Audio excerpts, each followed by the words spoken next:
January 25th, 2002. The state of Texas, outskirts of Houston. A cold, early morning. Inside the cabin of a luxury black Mercedes, parked on a quiet, sleepy street, the body of a man is found. This is Cliff Baxter, the former vice chairman of the largest energy giant on the planet, the Enron Corporation. In his hand, a pistol is gripped. Next to him on the seat, a suicide note addressed to his wife. Just 3 words: I cannot anymore. The press is completely baffled. Baxter was a multimillionaire, a darling of fortune, his family wanted for nothing. But on that exact same day, in another part of Houston, an elderly woman named Linda stands at the window of her empty house. She is not an executive. For 30 years, she worked at Enron as a humble seamstress, repairing uniforms for the laborers. At this same company, her husband worked, and both of her sons. Enron was not just a job for them. It was their life. Linda picks up her phone, opens the personal account of her retirement fund, and she sees a number on the screen. $0. 0 cents. 30 years of hard labor. 4 members of a single family, flushed down the toilet in one short morning. How did a corporation that called itself America's greatest family manage to devour thousands of real families? And why did its directors choose a bullet to the head instead of looking their workers in the eye? Today, we strip the masks from the greatest deception in human history. The early 90s. The Enron Corporation is aggressively conquering the world. It sells gas, electricity, the internet. Inside the company, a unique culture is built. The directors hire staff in entire dynasties. If you are a good electrician, bring your brother. If you are a loyal clerk, hire your wife. The head of the company, Kenneth Lay, the son of a poor country pastor, he constantly repeated to his employees, "We are one big family. I will take care of your children." And the people, they believed him. The atmosphere inside Enron resembled a religious community. It was a custom here to be proud of your company. And Kenneth Lay made a brilliant yet deadly move. He offered the workers to close their regular safe bank retirement accounts and transfer all their savings into Enron's own retirement pool, the 401k fund. The plan was simple. Instead of boring government bonds, the money of your mothers and fathers is invested into the stock of Enron itself. The bosses shouted from the stage, "Why feed outside banks? Invest in yourselves.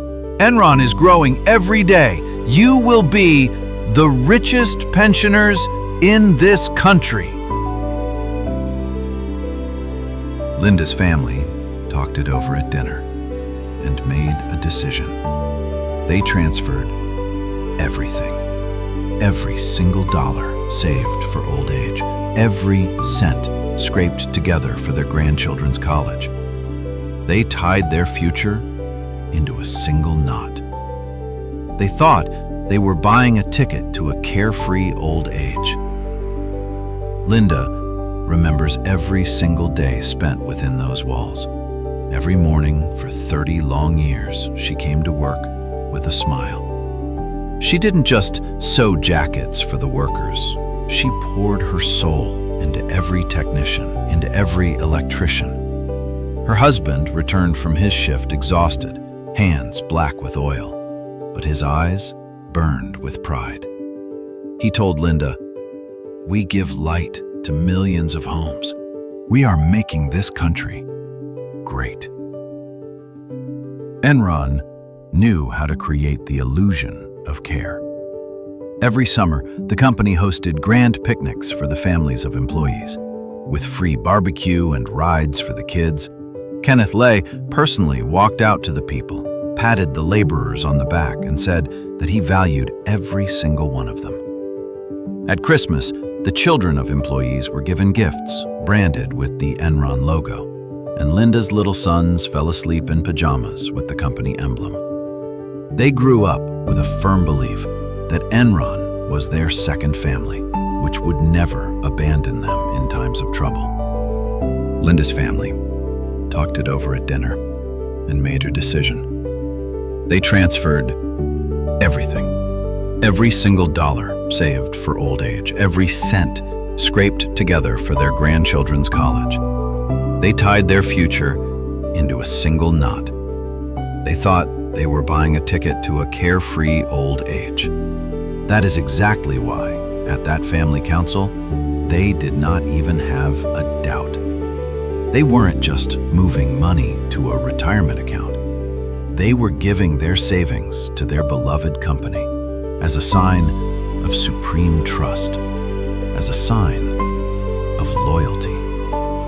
They worked even harder, strived to make Enron the best in the world.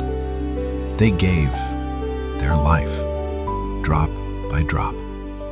They did not know that for Kenneth Lay and his gang, all their holidays, picnics, and warm words were just a cheap decoration, so that the workers obediently carried their necks to the chopping block. They did not know that in the main office of Enron, a group of high-level, ruthless predators in expensive suits was already setting the trap. The mid-90s, a new man comes to Enron, Jeffrey Skilling, a cynical, cold-blooded genius with eyes like a shark.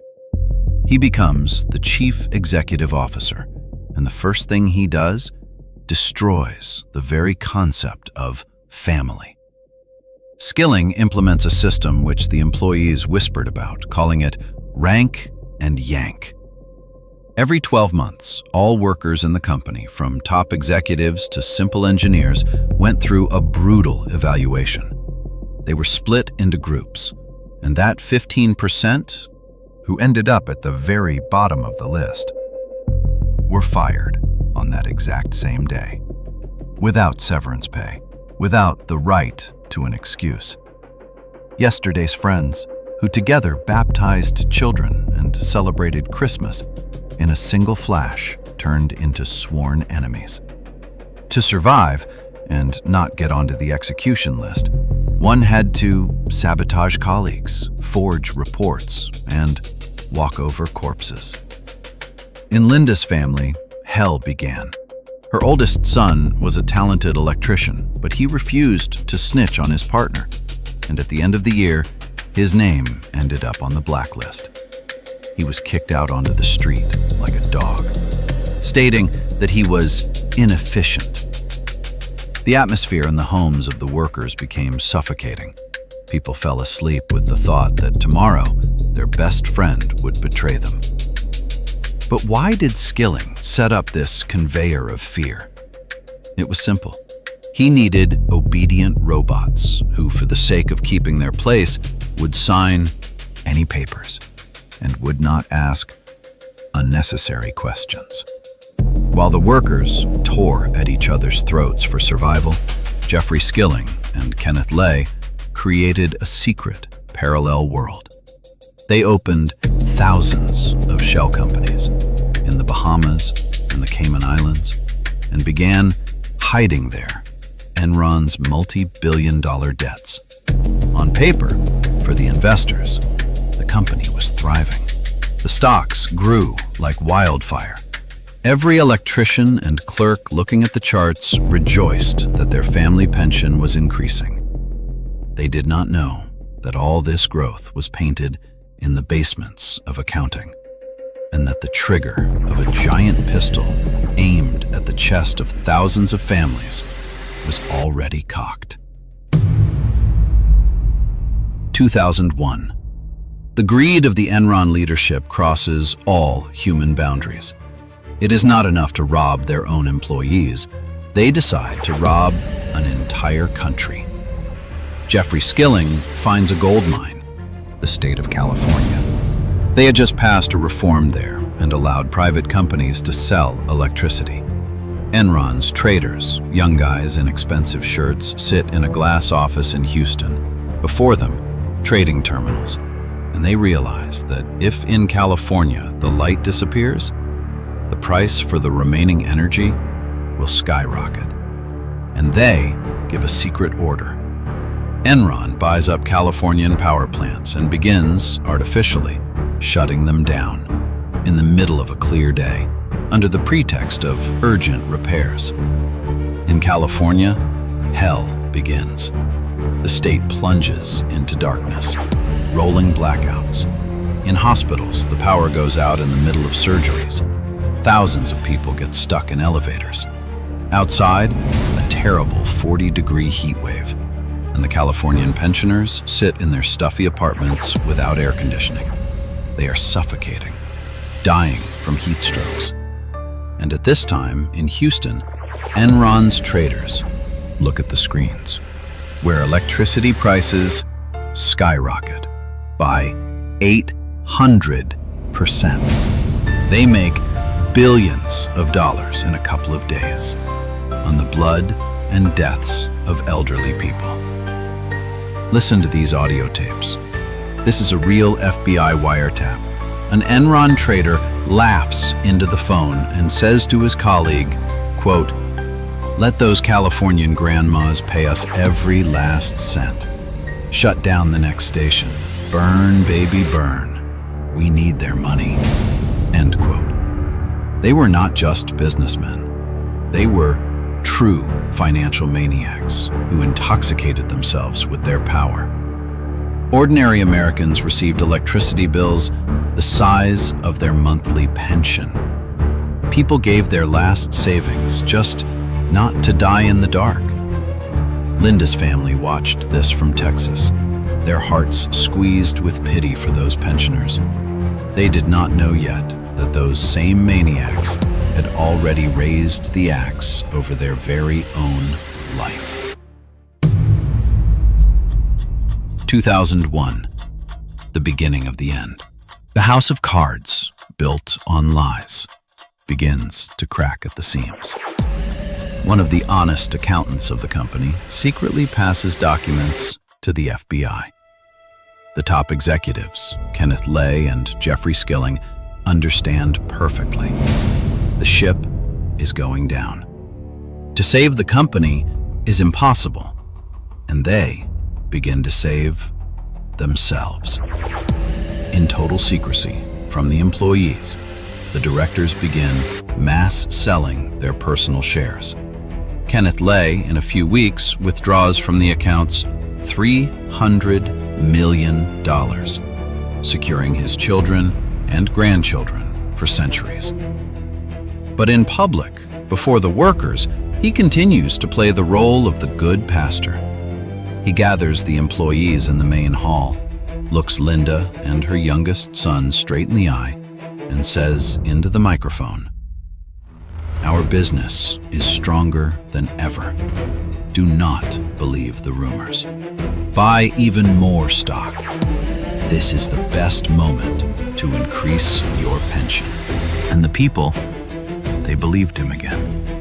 They spent their last savings to buy the falling stock. They thought they were saving their company. But in October 2001, the truth breaks out. Information about multi-billion-dollar debts hits the press. Enron stock begins a rapid fall, from $100 to $80, then to $50. In Linda's house, panic begins. The husband shouts, "We need to sell immediately before we lose everything." Linda sits at the computer, tries to open her retirement account, to press one button, sell, but the system throws an error. The Enron leadership, a few hours before this, announced technical maintenance. They officially blocked all retirement accounts of employees, under the pretext of changing the servicing bank. The accounts of the workers were frozen for 3 weeks. At this exact moment, the company's stock was flying into the abyss. 90,000 employees across America found themselves in a locked cage.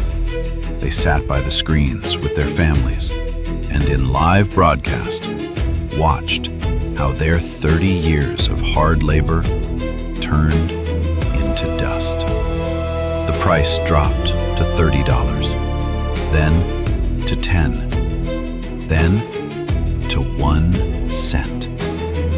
The directors managed to dump their papers, and the ordinary families remained to watch empty monitors. The trap snapped shut. December 2001. The Enron Corporation officially declares bankruptcy. This was the largest economic collapse in the history of the United States. A month later, Vice Chairman Cliff Baxter, the one from the black Mercedes, could not stand the shame and pulled the trigger. The great trial would begin. Jeffrey Skilling stood before the court. He was sentenced to 24 years in prison. And what about the good pastor, Kenneth Lay, the man who from the stage promised to take care of the children of his workers? The court found him guilty on all counts. He faced 45 years behind bars. He was supposed to rot in a cell. But 3 months before the sentencing, Kenneth Lay goes to an elite resort in Colorado. And there, his heart suddenly stops. He died a free man in a luxury hotel without ever spending a single day in a prison jumpsuit. And at this time, in Houston, Linda's family is packing things. Their house, for which they were still paying a mortgage, is seized by the bank for debts because there is simply no money left to pay for the loan. Linda's husband, after 30 years of hard labor, is forced in his 62 years to go work as a night watchman just to pay the rent for a tiny apartment. The consequences for Linda's family turned out to be catastrophic.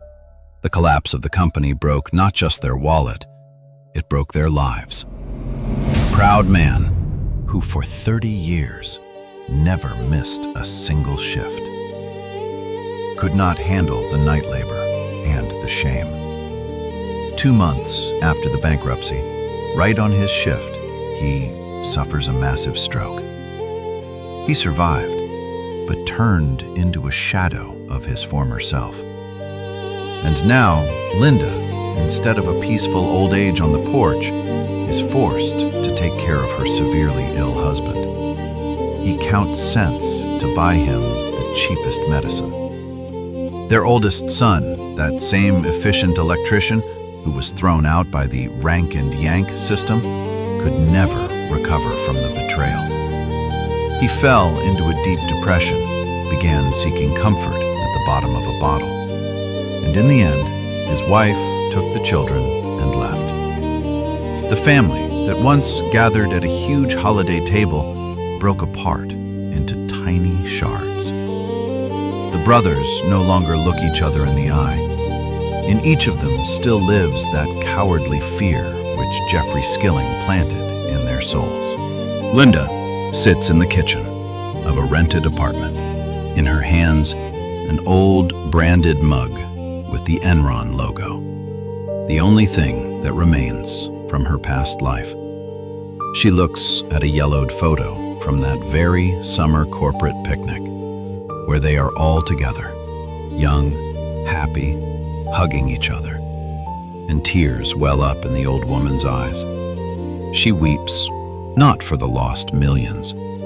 She weeps for the lost faith in people, for the years of hard labor which turned out to be needed by no one. They were building a great company, but built a crypt for their own future. The executives of Enron destroyed not just balance sheets, they destroyed thousands of American families. Look at the numbers. In a single day, there was destroyed $74 billion of investor money. More than 20,000 people lost their jobs within a single week. And more than $2 billion of pure retirement savings of ordinary laborers simply dissolved into thin air. The story of Enron is not a boring fairy tale about accounting. It is a hard lesson for each of us. When a major company or a fund tells you that you are one big family, be on your guard. And never, do you hear? Never put all your eggs in one basket.